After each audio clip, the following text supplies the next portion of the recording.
నమస్తే welcome to Maneru news bulletin లో ముందుగా హెడ్లైన్స్ చూద్దాం. రేషన్ ద్వారా సన్నబియ్యం పంపిణీ షురు. కరీంనగర్ జిల్లాలో పథకం ప్రారంభం. ఎమ్మెల్యే గంగులకు సుడా చైర్మన్ కౌంటర్. నీచ నీటి రాజకీయాలు మానుకోవాలని హితవు. కొనసాగుతున్న నవరాత్రోత్సవాలు. ఆలయాల్లో భక్తుల సందడి. పలు కార్యక్రమాల్లో MLA Gangula, CM relief fund చెక్కుల పంపిణీ.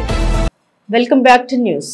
తెలంగాణలో బీసీలకు 42% రాజకీయ, ఉద్యోగ, విద్యా రంగాల్లో రిజర్వేషన్లు కల్పించాలని డిమాండ్ చేస్తూ రేపు ఢిల్లీ కేంద్రంగా ధర్నా నిర్వహించనున్నట్లు తెలిపారు రాష్ట్ర బీసీ సంక్షేమ రవాణా శాఖ మంత్రి Ponnam Prabhakar. Karimnagar housing board colony ration shop లో పేదలకు సన్నబియ్యం పంపిణీ కార్యక్రమాన్ని ఆయన ప్రారంభించారు. ఢిల్లీలో జరిగే ధర్నాలో ప్రతిపక్ష నేత రాహుల్ గాంధీతో పాటు వివిధ పార్టీల అధ్యక్షులు, ముఖ్య నేతలు పాల్గొంటారని తెలిపారు. తెలంగాణ నుండి ప్రాతినిధ్యం వహిస్తున్న అన్ని పార్టీల ఎంపీలు పాల్గొంటున్నారని పీసీసీ అధ్యక్షుడు మహేష్ కుమార్ గౌడ్, తాను మంత్రి కొండా సురేఖ, ప్రభుత్వ విప్లు, ఎమ్మెల్యేలు పాల్గొంటున్నట్టు తెలిపారు. తమిళనాడు తరహాలో రిజర్వేషన్ల సాధనకు బీజేపీ ఎంపీలు, ఆ పార్టీ ప్రతినిధులు కేంద్రంపై ఒత్తిడి తీసుకురావాలని కోరారు. దాదాపు 191,000 మెట్రిక్ టన్నుల సన్నబియ్యం పంపిణీ కార్యక్రమాన్ని ఈరోజు మీ అందరి సమక్షంలో ప్రారంభోత్సవం చేసుకుంటున్న మీ అందరికీ నా హృదయపూర్వకంగా శుభాకాంక్షలు.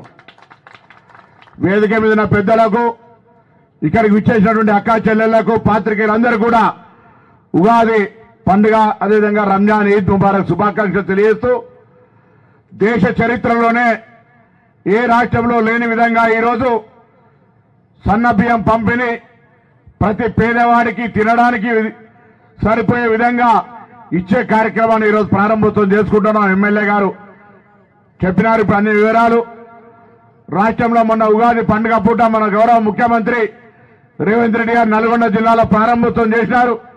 ఇవాళ రాష్ట్ర వ్యాప్తంగా 17,263 రేషన్ షాపులల్లా ఇవాళ ఈ కార్యక్రమం ప్రారంభమవుతుంది. అందరూ కూడా ఒక్కసారి గట్టిగా చప్పట్లు కొట్టి ప్రభుత్వానికి, ముఖ్యమంత్రికి ధన్యవాదాలు చెప్పాల్సిందిగా కోరుతా ఉన్నా.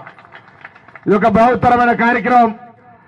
ఈరోజు పేదలకు 200 యూనిట్ల ఉచిత విద్యుత్ కావచ్చు, మహిళలకు ఆర్టీసీ బస్ ప్రయాణం కావచ్చు, దాదాపు 60,000 ఉద్యోగాలు కావచ్చు, సన్నవడ్లు గ్రామీణ రైతాంగానికి సన్నవడ్లకు 500 బోనస్ కావచ్చు, మహిళా సంఘాలకు వడ్డీ లేని రుణాలు, ఈ విధంగా అనేక కార్యక్రమాలు తీసుకునే సందర్భంలో నియోజకవర్గంలో కరీంనగర్ జిల్లాలో మొట్టమొదటిగా మన పొన్నం ప్రభాకర్ గారి చేతుల మీదుగా, మంత్రి గారి చేతుల మీదుగా ఈరోజు ఈ సన్న బియ్యం పంపిణీ కార్యక్రమాన్ని ప్రారంభించినారు. మరి కరీంనగర్ జిల్లాలో దాదాపుగా 566 రేషన్ షాపుల ద్వారా 2,76,930 రేషన్ కార్డుల దారులకు ప్రజా పంపిణీ వ్యవస్థ ద్వారా దొడ్డు బియ్యం 5,000 టన్నుల పంపిణీ చేయడం జరిగింది. చదివిందనుకుంటా. కులగణన సర్వే ద్వారా 18,384 కొత్త రేషన్ కార్డుల సర్వేను చేసి 14,258 అర్హులను గుర్తించడం జరిగింది. గ్రామ సభల ద్వారా 47,284 కొత్త రేషన్ కార్డుల కొరకు మరియు 16,785 మ్యుటేషన్లకు మార్పులు చేర్పులు దరఖాస్తులు వచ్చినాయి. పేదలకు నాణ్యమైన సన్నబియ్యం అందిస్తూ పెద్దలతో సమానంగా జీవించేలా రేవంత్ ప్రభుత్వం పాలన సాగిస్తోందన్నారు సుడా చైర్మన్ కోమటిరెడ్డి నరేందర్ రెడ్డి. కరీంనగర్ రూరల్ మండలం చెర్లబుత్కూరులో సన్నబియ్యం పథకాన్ని ప్రారంభించారు. ఈ సందర్భంగా ఆయన మాట్లాడుతూ, గతంలో దొడ్డు బియ్యం రీసైక్లింగ్ చేసి బీఆర్ఎస్ నాయకులు కోట్లు దండుకున్నారని నరేందర్ రెడ్డి విమర్శించారు. ఇచ్చిన హామీలు నెరవేర్చుతూ పేదలకు పట్టడనం పెట్టాలని ప్రభుత్వం చిత్తశుద్ధితో కృషి చేస్తోందని, ఈ ప్రభుత్వాన్ని ఆశీర్వదించాలని నరేందర్ రెడ్డి కోరారు. ఈ కార్యక్రమంలో నియోజకవర్గ ఇన్ఛార్జ్ కురుమల్ల శ్రీనివాస్, బ్లాక్ కాంగ్రెస్ అధ్యక్షుడు సాయిని తిరుపతి, కామిరెడ్డి రామరెడ్డి, నరేష్ రెడ్డి, నారాయణ గౌడ్, ఆరేలు కనకరాజ్, వాస్తవిక్ గౌడ్, తిరుపతి గౌడ్, గంగయ్య గౌడ్, ప్రశాంత్ రెడ్డి, డీలర్ అనిత పాల్గొన్నారు.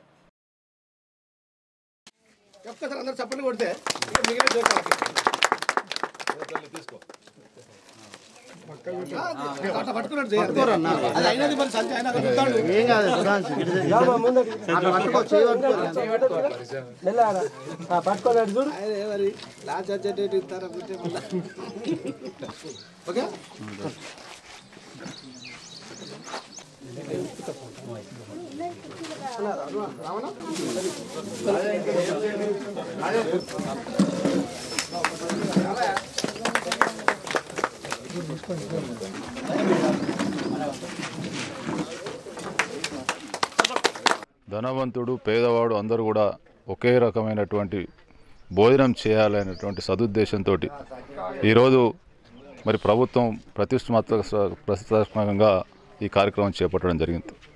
రాష్ట్ర వ్యాప్తంగా మరి సన్నబియ్యం ప్రారంభించే క్రమంలో కరీంనగర్ నియోజకవర్గం సంబంధించి కరీంనగర్ రూరల్ మండలం చెర్లబూత్కూరులో ఈరోజు మేము ప్రారంభించడం జరిగింది. ముఖ్యంగా ఈ కార్యక్రమం ప్రతి ఒక్క మహిళా సోదరుని ప్రతి ఒక్క కుటుంబానికి ఎంతో ఆసరగా ఉండడంతో పాటు మరి దాదాపు ఒక కుటుంబానికి 1500 నుంచి 2000 రూపాయల లబ్ధి చేకూరే అవకాశం కలుగుతూ ఉంది.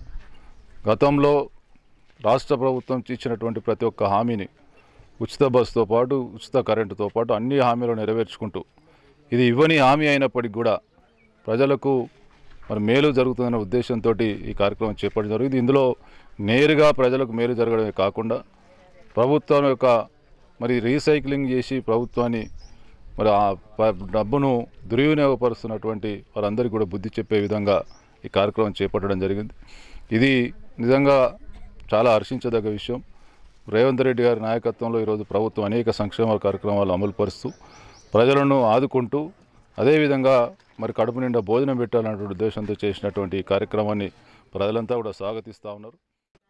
చాలా ప్రతిష్టాత్మకంగా తీసుకున్న ఒక బృహత్తరమైన కార్యక్రమం మన సన్నబియ్యం పంపిణీ కార్యక్రమం.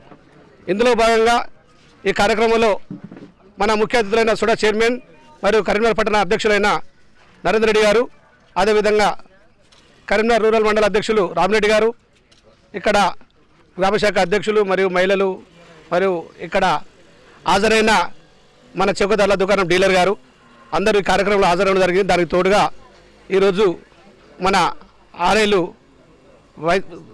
వాస్తవిక్ మరియు కనకరాజు గారు ఇద్దరు కూడా హాజరవడం జరిగింది. చాలా ఇంత మంచి కార్యక్రమం ఇప్పటి వరకు కనివిని ఎరిగిన రీతిలో అసలు ఆ రోజు ₹1 కత్తంది అనుకున్న బియ్యాన్ని కూడా తీసుకుపోయి దానిని 10 రూపాయలకో 8 రూపాయలకో 12 రూపాయలకో అమ్ముకొని మళ్ళీ 40 రూపాయలు 50 రూపాయలు 20 రూపాయలు పెట్టి కొనుకొచ్చుకొని తిన్న దాఖలాలు చాలా ఆసనమవుతూ ఉన్నాయి. దాన్ని ఈరోజు మన ముఖ్యమంత్రి వర్యులు రేవంత్ రెడ్డి గారు ఆలోచన చేసి ఇలా అయితే బాగుండదు, ఈ మనం ఇచ్చే బియ్యం ఏంటి, ఈ బియ్యం తీసుకొని వాళ్ళు అమ్ముకోవడం ఏంటి, ఇది తీసుకొని రీసైక్లింగ్ చేసుకుంటూ మళ్ళీ అమ్ముకుంటూ ఉంటే రోగాల పాటన పడడం ఏంటి అనే ఒక ఆలోచనతో లేదు అలా చేయడం కాదు, ఇక మనం ఇచ్చేదేదో సన్న బియ్యం వేస్తే బాగుంటుంది, ఇక వాళ్ళు అమ్ముకోకుండా ఉంటుంది, వాళ్ళే తినడానికి అవకాశం ఉంటుంది కాబట్టి ఒక మంచి నిర్ణయం తీసుకొని నీచమైన నీటి రాజకీయాలు మానుకోవాలని బీఆర్ఎస్ ఎమ్మెల్యే గంగులకు హితవు తెలిపారు సుడా చైర్మన్. సిటీ కాంగ్రెస్ అధ్యక్షులు కోమటిరెడ్డి నరేందర్ రెడ్డి నగరంలోని ఆర్ఎండ్బి గెస్ట్ హౌస్ లో ఆయన మీడియాతో మాట్లాడారు. ఎల్ఎండిని సందర్శించి ప్రజలను తప్పుదోవ పట్టించే ప్రయత్నం చేస్తున్నారని దుయ్యబట్టారు.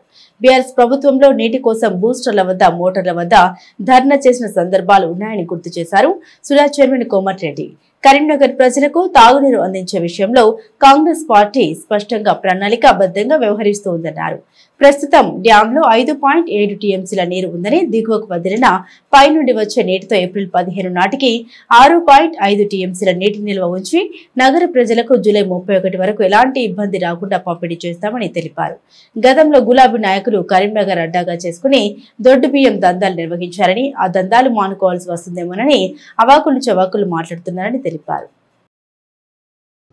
ఈ కాళేశ్వరం నుంచి నీళ్ళు వచ్చినాయి అనేది అభూత కల్పన, అదంతా కూడా ఎక్కడ రాలేదు. ఎప్పుడు కూడా ఎల్లంపల్లి నుంచి వచ్చినటువంటి నీళ్లు కానీ అదేవిధంగా తగ్గినప్పుడు మిడ్మాన నుంచి నీళ్లు పంపడం అనేది సర్వసాధారణం. ఇప్పుడు కూడా కాకి లెక్కలు చెప్పిండి, నిన్న 5 టీఎంసీలే ఉన్నాయి, ఇంకా 2 టీఎంసీలు పోతాయి కిందికి, ఇంకా 3 టీఎంసీలు ఉంటాయి, 3 టీఎంసీలతో చేపలు వస్తాయి, నీళ్ళు అందాయి. ఇవన్నీ కూడా ప్రజలను తప్పుదోవ పట్టించే ప్రయత్నం ఇంకొకసారి మానుకోమని చెప్తా ఉన్నాం. ఇప్పుడున్న పరిస్థితుల్లో 5.7 టీఎంసీల నీళ్ళు ప్రస్తుతం నిల్వ ఉంది. ఎంతైతే ఈ 3 రోజులు కిందికి వదులుతూ ఉన్నారో అంత నీళ్లు పైకి మిడ్ మానేర్ నుంచి వస్తూ ఉన్నాయి. ఇదే విధంగా మిడ్మానీరుకు సంబంధించి తాగు నీరుకు సరిపోను ఏప్రిల్ 15వ తారీఖు వరకు విడుదల చేసినటువంటి నీళ్ళన్నింటినీ కలుపుకుంటే ఎవాపరేట్ అయినటువంటి దాన్ని తోటి కావచ్చు, అన్నీ కిందికి వదిలిపోను ఇంకా 3 టీఎంసీల నీళ్ళు మనకు లభ్యత ఉంది. అంటే దాదాపు 6 నుంచి 6.5 టీఎంసీల నీరు 15 ఏప్రిల్ వరకు మనకు నిల్వ ఉండబోతా ఉంది.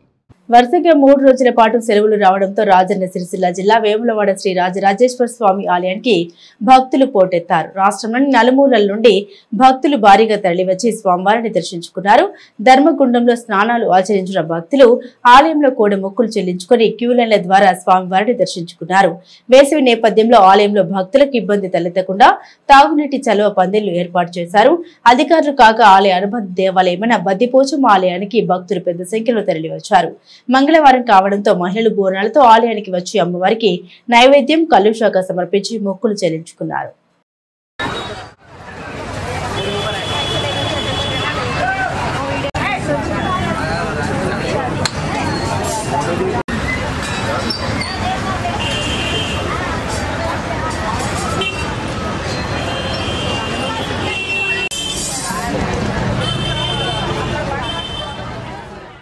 శ్రీరామ నవమి నవరాత్రి ఉత్సవాలు ఘనంగా జరుగుతున్నాయి. కరీంనగర్లోని పలు దేవాలయాల్లో సాయంత్రం వేళల్లో పారాయణాలు, ప్రవచనాలు నిర్వహిస్తున్నారు. నగరంలోని భగత్ నగర్ అంజనాద్రి దేవాలయంలో గురుదత్త వైభవం నిర్వహిస్తుండగా ఎన్టీఆర్ చౌరస్తాలో గల ఇస్కాన్ టెంపుల్లో రామాయణ సప్తాహం కొనసాగుతుంది. ప్రతిరోజు సాయంత్రం వేళల్లో భక్తులు పెద్ద ఎత్తున వచ్చి ఉత్సవాల్లో పాల్గొంటున్నారు. నగరంలోని భగత్ నగర్ గుట్టపై గల అంజనాద్రి శ్రీ ప్రసన్న ఆంజనేయ స్వామి దేవాలయంలో శ్రీరామ నవమి నవరాత్రోత్సవాలు కొనసాగుతున్నాయి. ఇందులో భాగంగా 31 నుండి ఈ నెల 2 వరకు గర్రెపల్లి మహేశ్వర్ శర్మ ఆధ్వర్యంలో గురుదత్త వైభవం నిర్వహిస్తున్నారు. సాయంత్రం వేళల్లో ప్రవచనాలు జరుగుతున్నాయి. ఆలయ కమిటీ ప్రతినిధులతో పాటుగా భక్తులు పెద్ద సంఖ్యలో హాజరవుతున్నారు.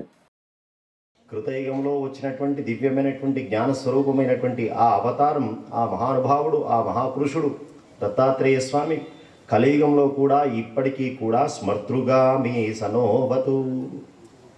స్వామికి ఒక అద్భుతమైనటువంటి పేరు ఉన్నది, స్మర్తృగామి. స్మరిస్తే చాలు నీ వెంట నేనుంటాను. నగరంలోని ఎన్టీఆర్ చౌరస్తా సమీపంలో గల ఇస్కాన్ బాలాలయంలో శ్రీమద్ రామాయణం సప్తాహం నరహరి ప్రభుజీ ఆధ్వర్యంలో కొనసాగుతుంది. మార్చి 31న ప్రారంభమైన ఈ ఉత్సవాలు ఏప్రిల్ 6వ శ్రీరామనవమి వరకు కొనసాగుతాయి. రామాయణంలోని బాలకాండ నుండి ఉత్తరాఖండం వరకు ప్రతిరోజు సాయంత్రం 6 గంటల నుండి 8 గంటల వరకు భక్తులకు వివరిస్తున్నారు. నేటి యువతకు రామాయణంపై స్ఫూర్తిని నింపుతూ నైతికత వైపు మార్గదర్శనం చేస్తున్నారు. ఈ కార్యక్రమంలో ఇస్కాన్ కమిటీ బాధ్యులు కన్నకృష్ణ, డాక్టర్ రాజభాస్కర్ రెడ్డి, తుమ్మల రమేష్ రెడ్డి, కెప్టెన్ బుర్ర మధుసూదన్ రెడ్డి, వెంకటేశం, డాక్టర్ మనోహరాచారి, ప్రేమానంద, రాధాకృష్ణ, స్వాతిలతో పాటు భక్తులు పాల్గొన్నారు. ముఖ్యమంత్రి సహాయ నిధి కింద మంజూరైన చెక్కులను లబ్ధిదారులకు అందజేశారు కరీంనగర్ ఎమ్మెల్యే గంగుల కమలాకర్. నగరంలోని క్యాంపు ఆఫీసులో మాజీ కార్పొరేటర్లతో కలిసి ఆయన లబ్ధిదారులకు చెక్కులు పంపిణీ చేశారు. కరీంనగర్ నియోజకవర్గానికి చెందిన 136 మంది లబ్ధిదారులకు సుమారు 33,29,500 విలువ గల చెక్కులను అందించారు. ఈ కార్యక్రమంలో బీఆర్ఎస్ నగర అధ్యక్షులు చెల్లా హరిశంకర్, కొత్తపల్లి మున్సిపల్ మాజీ chairman Rudraraju, BRS party Karimnagar Kothapalli మండల శాఖ అధ్యక్షులు పెండ్యాల శ్యామ్ సుందర్ రెడ్డి, కాసరపు శ్రీనివాస్, మాజీ కార్పొరేటర్ తోటరాములు, కంసాల శ్రీనివాస్, దుర్షుడు మాజీ ఉప సర్పంచ్ సుంకిశాల సంపత్రావు నాయకులు పాల్గొన్నారు. కరీంనగర్ పట్టణం కమాండ్ ప్రాంతంలో విశ్వ బ్రాహ్మణ అఫీషియల్ మరియు ప్రొఫెషనల్ ఆధ్వర్యంలో ఏర్పాటు చేసిన చలివేంద్రాన్ని ప్రారంభించారు ఎమ్మెల్యే గంగుల కమలాకర్. వేసవిలో వాహనదారుల దాహార్తి తీర్చేందుకు గాను చలివేంద్రాన్ని ఏర్పాటు చేసిన ఓఫా సభ్యుల్ని ఎమ్మెల్యే అభినందించారు. అనంతరం ఓఫా డైరీని క్యాలెండర్ ను ఆవిష్కరించారు. ఈ సందర్భంగా సంఘ సభ్యులు ఎమ్మెల్యేను ఘనంగా సన్మానించారు. ఈ కార్యక్రమంలో బీఆర్ఎస్ నగర అధ్యక్షులు చెల్లా హరిశంకర్, మాజీ కార్పొరేటర్లు దిండిగల మహేష్, జంగిల్ సాగర్, ఓపా రాష్ట్ర కన్వీనర్ వేములవాడ ద్రోణాచారి, గౌరవ అధ్యక్షులు కట్ట విష్ణువర్ధన్, జిల్లా అధ్యక్షులు గద్దె సత్యనారాయణ, ప్రధాన కార్యదర్శి గాలిపల్లి శంకరయ్య, మాజీ అర్బన్ బ్యాంక్ డైరెక్టర్ కర్ర సూర్యశేఖర్, మాజీ సుడా డైరెక్టర్ నేతి రవివర్మ పాల్గొన్నారు. హైదరాబాద్ సెంట్రల్ యూనివర్సిటీ భూముల్ని అమ్మొద్దని ఆరోపిస్తూ నగరంలోని శాతవాహన యూనివర్సిటీ ఎదుట ఎస్ఎఫ్ఐ బీఆర్ఎస్పీ ప్రతినిధులు ఆందోళన చేపట్టారు. వేలం వేసే నిర్ణయాన్ని వెనక్కి తీసుకోవాలని, లేని పక్షంలో ఆందోళన ఉధృతం చేస్తామని హెచ్చరించారు. ఎస్ఎఫ్ఐ నాయకుడు ఎర్రం నవీన్ ను వెంటనే విడుదల చేయాలని ఆ సంఘ ప్రతినిధులు ప్రభుత్వాన్ని డిమాండ్ చేశారు. హెచ్సియు విద్యార్థి ఎర్రం నవీన్ అరెస్టును వ్యతిరేకిస్తూ కరీంనగర్ శాతవాహన యూనివర్సిటీ ఎదుట ఆందోళన చేపట్టారు ఎస్ఎఫ్ఐ ప్రతినిధులు. సీఎం రేవంత్ రెడ్డి దిష్టిబొమ్మను దహనం చేశారు. ఈ సందర్భంగా ఆ సంఘం జిల్లా ప్రధాన కార్యదర్శి గజ్జెల శ్రీకాంత్ మాట్లాడారు. హైదరాబాద్ సెంట్రల్ యూనివర్సిటీకి చెందిన 400 ఎకరాల భూమి వేలాన్ని నిలిపివేయాలని, అరెస్టు చేసిన నవీన్ ను విడుదల చేయాలని ప్రభుత్వాన్ని డిమాండ్ చేశారు. ఈ కార్యక్రమంలో ఎస్ఎఫ్ఐ జిల్లా అధ్యక్షులు కంపెల్లి అరవింద్, జిల్లా సహాయక కార్యదర్శి భోగేశ్వర్, నాయకులు సందేశ్, భారత్, కళ్యాణ్, శివ, మహేష్, దత్తు, వసంత్, కిరణ్, దీక్షిత్, రామ్ కుమార్ పాల్గొన్నారు. శాతవాహన యూనివర్సిటీ ముందు దిష్టిబొమ్మ దగ్ధం చేయడం జరిగింది. ఎందుకోసం అంటే ఈరోజు కాంగ్రెస్ ప్రభుత్వంలో ఈరోజు భూములను ఈరోజు వేలం వేసిన పరిస్థితి ఈ తెలంగాణ రాష్ట్రంలో ఉంది. ఈరోజు దాదాపు విద్యార్థులకు వేలం చేసిన దగ్గర వారం రోజుల పాటు విద్యార్థులు నిరసన తెలియజేస్తుంటే శాంతియుతంగా ఈరోజు విద్యార్థులను చూడకుండా ఈరోజు వాళ్ళకి కొట్టి ఈరోజు జైల్లో రిమాండ్ చేసిన పరిస్థితి ఉంది. ఎస్ఎఫ్ఐ దాన్ని తీవ్రంగా ఖండిస్తూ ఈరోజు వెంటనే ఏదైతే విద్యార్థులు అరెస్ట్ చేసి జైలుకు పంపించారో వారి తక్షణమే బయటికి విడుదల చేయాలని చెప్పి బీఆర్ఎస్ విద్యార్థి విభాగం ఆధ్వర్యంలో నగరంలోని శాతవాహన వర్సిటీ గేటు ఎదుట నిరసన చేపట్టారు. ప్రభుత్వ దిష్టి బొమ్మను దహనం చేశారు. ఈ సందర్భంగా సంఘ ప్రతినిధులు మాట్లాడుతూ హెచ్సియు భూముల వేలాన్ని నిలిపివేయాలని, లేని పక్షంలో కాంగ్రెస్ ప్రజా ప్రతినిధుల పర్యటన అడ్డుకుంటామని హెచ్చరించారు. ఈరోజు హైదరాబాద్ సెంట్రల్ యూనివర్సిటీలో భూములను వేలంపాట వేస్తూ ఇది ఏమిటి అని చెప్పి విద్యార్థులు అడిగితే విద్యార్థులను నిర్దాక్షిణ్యంగా ఘోరంగా కొట్టుకుంటూ ఈడ్చుకెళ్ళడం జరుగుతుంది. ఈ హైదరాబాద్ సెంట్రల్ యూనివర్సిటీకి ఒక ప్రాముఖ్యత కలిగింది. ఈ హైదరాబాద్ సెంట్రల్ యూనివర్సిటీని అప్పటి ప్రధానమంత్రి శ్రీమతి ఇందిరాగాంధీ గారు 1973లో ప్రత్యేకంగా పార్లమెంట్ సమావేశాలు జరిపి తెలంగాణ ప్రాంతంలో హైదరాబాద్లో ఈ యూనివర్సిటీని ఏర్పాటు చేయడం జరిగింది. ఈ యూనివర్సిటీని ముఖ్యంగా గ్రీన్ లంగ్స్ ఆఫ్ హైదరాబాద్ అని అభివర్ణిస్తూ ఉంటారు. ఇందులో ఈ యూనివర్సిటీలో అంటే అడవులు ఉన్నాయి, వన్యప్రాణులు ఉన్నాయి. ముఖ్యంగా ఈ ముఖ్యమంత్రి రేవంత్ రెడ్డి గారు మొదటి నుండి విద్యా వ్యతిరేక కార్యకలాపాలు నిర్వహిస్తూ ఉన్నాడు. విద్యార్థులకు ముఖ్యంగా వ్యతిరేకంగా ప్రవర్తిస్తూ ఉన్నాడు. అదేవిధంగా సెంట్రల్ యూనివర్సిటీలో 2300 ఎకరాల భూమిని నాటి ప్రధానమంత్రి గారు ఏర్పాటు చేస్తే కాంగ్రెస్ ఇచ్చిన హామీలు అమలు చేయకుండా ప్రజల్ని ఏప్రిల్ ఫుల్ చేశారని ఆరోపించారు. చొప్పదండి మాజీ ఎమ్మెల్యే సుంకే రవిశంకర్. కరీంనగర్ ఎమ్మెల్యే గంగుల నివాసంలో ఆయన మీడియాతో మాట్లాడారు. రైతు భరోసా సహాయం ఎక్కడ పూర్తిగా అమలు చేయలేదని, కొద్ది మందికి ఇచ్చారని ఆరోపించారు. రైతులకు సాగునీరు అందక పంటలు ఎండిపోతున్నాయని ఆందోళన వ్యక్తం చేశారు. వరంగల్ డిక్లరేషన్ ఇప్పటికైనా అమలు చేయాలని ప్రభుత్వాన్ని ఆయన డిమాండ్ చేశారు. ఈ సమావేశంలో బీఆర్ఎస్ నాయకులు, కార్యకర్తలు పాల్గొన్నారు. పేర్లతో సహా గతంలో కూడా చాలాసార్లు చెప్పిన ఇప్పటి వరకు 50,000కు సంబంధించినటువంటి రుణమాఫీ కూడా కాలే. మరి రుణమాఫీ కాలే, బోనస్ అన్నారు, బోనస్ బోగస్ అయిపోయింది. బోనస్ ఎవరికి ఇచ్చిండో కూడా తెలియదు. ఇవాళ మరి రైతు బంధు ఎప్పుడు ఇస్తారు? అసలు నాట్లు వేయకముందు ఎరువులు, విత్తనాలు కొనుక్కోవడానికి ఆనాడు కేసీఆర్ గారు పెట్టుబడి సాయం అందజేసిండు రైతు బంధు. మరి ఇవాళ ఇదే కోతలు వచ్చేసినాయి. ఇలా వడ్లు కోస్తున్నారు, కల్లాలకు తీసుకొస్తున్నారు. ఇప్పటికి కూడా రైతు బంధు ఇవ్వలేదు. ఒకవేళ 4 ఎకరాలకు ఇచ్చినామని, 3 ఎకరాలకు ఇచ్చినామని, ఎకరానికి పడ్డాయని రకరకాల మాటలు మాట్లాడుతున్నారు. కేసీఆర్ తో కుమ్మక్కై కాంగ్రెస్ ప్రభుత్వాన్ని బద్నాం చేసేందుకు బీజేపీ రాష్ట్ర అధ్యక్షుడు కిషన్ రెడ్డి కుట్ర పన్నారని ఆరోపించారు. రాష్ట్ర బీసీ సంక్షేమ శాఖ మంత్రి పొన్నం ప్రభాకర్. రాజన్న సిరిసిల్ల జిల్లా కేంద్రంలో ఆయన మీడియాతో మాట్లాడారు. హెచ్సియు భూ విషయంలో తమ ప్రభుత్వంపై తప్పుడు ఆరోపణ చేస్తున్నారని, వర్సిటీకి సంబంధం లేని భూ విషయంలో విద్యార్థులను రెచ్చగొట్టే ప్రయత్నం చేస్తున్నారన్నారు. గత బీఆర్ఎస్ ప్రభుత్వం ఎన్నో భూముల్ని అమ్మిన విషయాన్ని గుర్తు చేశారు మంత్రి పొన్నం. కేంద్రంలోని బీజేపీ ప్రభుత్వం ఎయిర్ ఇండియా, ఇతర సంస్థల్ని అమ్మిందని విమర్శించారు. యూనివర్సిటీ స్థలంలో ఉన్న జింకలు చనిపోలేదని, ఎవరికి ఏ నష్టం జరగదని స్పష్టం చేశారు మంత్రి పొన్నం ప్రభాకర్. ఇప్పుడు కొత్తగా తెలంగాణ ప్రభుత్వాన్ని ఏదో విద్యార్థుల స్థలం గుంజుకుంటున్నట్టుగా హైదరాబాద్ సెంట్రల్ యూనివర్సిటీకి సంబంధించిన స్థలాన్ని ప్రభుత్వం అమ్ముకుంటా ఉంది అని ఆరోపణలు చేస్తూ ఈరోజు విద్యార్థులను ఒక కన్ఫ్యూజన్, వాళ్ళను రెచ్చగొట్టే ప్రయత్నం చేస్తూ ఉంది. నేను కూడా ఒక విద్యార్థి సంఘ నాయకుడిని. నేను విద్యార్థులందరికీ విజ్ఞప్తి చేస్తా ఉన్నా. ఇది 2014లో ఆనాడున్నటువంటి అధికారులు పంచనామా చేసి చట్టపరంగా ఈ 400 ఎకరాలను యూనివర్సిటీకి సంబంధం లేదని, గోపనపల్లిలో 367 ఎకరాల స్థలాన్ని ఆల్టర్నేటివ్ ల్యాండ్ కింద తీసుకోవడం జరిగింది. దానికి సంబంధించిన పేపర్లు నేను పత్రికల వారికి, అదేవిధంగా మీ ద్వారా ప్రతిపక్షాలకు కూడా ఇస్తా ఉన్నాం. ఈ రోజు మాట్లాడుతున్నటువంటి భారతీయ జనతా పార్టీ నాయకులు గాని, బీఆర్ఎస్ నాయకులు గాని, 10 సంవత్సరాల అధికారంలో ఉన్నటువంటి వాళ్ళు ఈ స్థలం పైన కోర్టులో కేసుంటే ఇది యూనివర్సిటీ అధికారులు కానీ యూనివర్సిటీ సంబంధించిన ఏ వ్యక్తి కూడా ఈ స్థలం మాది అని ఎక్కడ కూడా న్యాయపరమైన పోరాటంలో భాగస్వామ్యం తీసుకోవాలి. రాష్ట్ర ప్రభుత్వాలే. బులెటిన్ ముగించే ముందు హెడ్లైన్స్ మరోసారి. రేషన్ ద్వారా సన్నబియ్యం పంపిణీ షురు. కరీంనగర్ జిల్లాలో పథకం ప్రారంభం. ఎమ్మెల్యే గంగులకు సుడా చైర్మన్ కౌంటర్. నీచ నీటి రాజకీయాలు మానుకోవాలని హితవు. కొనసాగుతున్న నవరాత్రోత్సవాలు. ఆలయాల్లో భక్తుల సందడి. పలు కార్యక్రమాల్లో MLA Gangula, CM relief fund చెక్కుల పంపిణీ. ఇవి బులెటిన్ అప్డేట్స్. మరిన్ని అప్డేట్స్ కోసం చూస్తూనే ఉండండి మానేరు న్యూస్.